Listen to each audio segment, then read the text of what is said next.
তিস্তা দাস তিস্তা দাস আবৃত্তি পরিবেশন করার জন্য মঞ্চে উপস্থিত হয়েছে। ছোট্ট শিশু শিল্পী এর কবিতা আবৃত্তি করার পর আপনাদের সকলকে আমি অনুরোধ করব একটু হাততালি দিয়ে ওকে উৎসাহিত করবেন।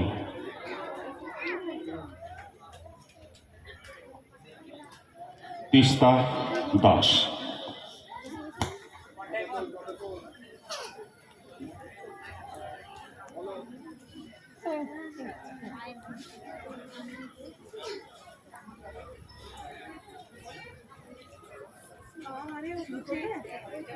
নমস্কার। সুকুমার রায়ের গোপ চুরি। হেড অফিসের বড় বাবু লোকটি বড় শান্ত, তার যে এমন মাথার ব্যামো কেউ কখনো জানতো। দিব্যে ছিলেন খোশ মেজাজের, চেয়ারখানি চেপে একলা বসে ঝিমঝিমিয়ে হঠাৎ গেলেন খেপে। আটকে উঠে হাত পা ছুঁড়ে চোখটি করে গোল, হঠাৎ বলে গেলুম গেলুম আমায় ধরে তোল। তাই শুনে কেউ বদ্যি ডাকে, কেউ বা হাঁকে পুলিশ, কেউ বা বলে কামড়ে দেবে সাবধানেতে তুলিস। ব্যস্ত সবাই এদিক ওদিক করছে ঘোরাঘুরি। বাবু আঁকেন ওরে আমার গোপ গিয়েছে চুরি। গোপ ফাড়ানো আজব কথা, তাও কি হয় সত্যি? গোপ জোড়া তো তেমনি আছে, কমেন এক রদ্দি। সবাই তারে বুঝিয়ে বলে সামনে ধরে আয় না, মোটেও গোপ হয়নি চুরি, কখনো তা হয় না। রেগে আগুন তেলে বেগুন টেনে বলেন তিনি, কারো কথার ধার ধারি নেই, সব ব্যাটাকেই চিনি। নোংরা ঝাঁটা ঠ্যাংরা ঝাঁটা বিচ্ছিরি আর ময়লা, এমন গোফ তো রাখতো জানে শ্যাম বাবুদের গয়লা। এ গোফ যদি আমার বলিস করবো তাদের জবাই। এই না বলে জরিমানা করলেন তিনি সবাই। ভীষণ রেগে বিষম খেয়ে দিলেন লিখে খাতায়, কাউকে বেশি লাই দিতে নেই, সবাই চড়ে মাথায়। অফিসের এই বাঁদরগুলোর মাথায় খালি গোবর, গোপ জোড়া যে কোথায় গেল কেউ রাখে না খবর।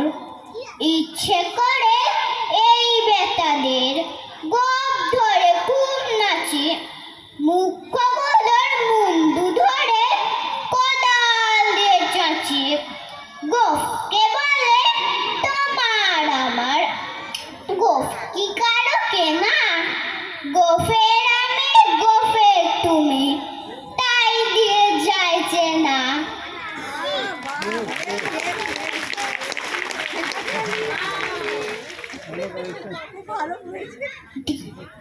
আমার দ্বিতীয় নিবেদন সুকুমার রায়ের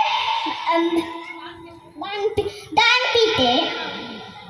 বাপরে কি ডানপিতে ছেলে, বাপরে কি ডানপিতে ছেলে, কোন দিন ফাঁসি যাবে নয় যাবে জেলে। একটা সে ভুসছে যে আঠা মেখে মুখে, ঠাই ঠাই শিশি ভাঙে স্লেট দিয়ে ঠুকে, অন্য তাহামা দিয়ে আলমারি চড়ে, হাত থেকে রাগ করে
খাড়া হয়ে রাঙা হয়ে রাগে বাপ বাপ বলে চাচা লাফ দিয়ে ভাগে বাপ বাপ বলে চাচা লাফ দিয়ে ভাগে বাপরে কি দান পিতে ছেলে বাপরে কি দান পিতে ছেলে বাপরে কি দান পিতে ছেলে নমস্কার